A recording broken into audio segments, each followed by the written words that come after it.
Welcome to Penrose Learning, where we make understanding easy. You begin by confirming prerequisites.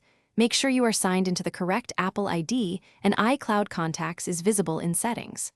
Once done, connect to a stable Wi-Fi network and plug the iPhone in so it won't die during the restore.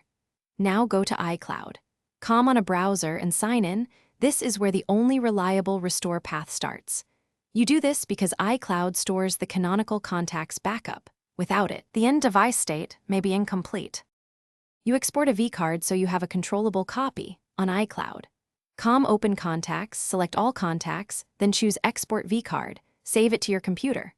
Once saved, on the iPhone turn contacts off in iCloud settings. Choose Keep on my iPhone if prompted, then wait a few seconds and toggle contacts back on to force a resync. If syncing fails, email the vCard to yourself or use files and import it directly into contacts. This guarantees the restored records appear local. You finish by verifying that every contact shows up in the Contacts app and that group filters aren't hiding entries. If items remain missing, return to iCloud. Go to Account Settings and restore a previous contacts archive. This recovers deletions from the last 30 days.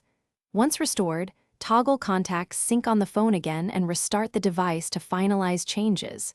If you still see gaps, contact Apple support. Intermittent server issues or account mismatches are the usual culprits, and they can check backend logs. Thanks for watching. If this was helpful, leave a like and consider subscribing. See you next time.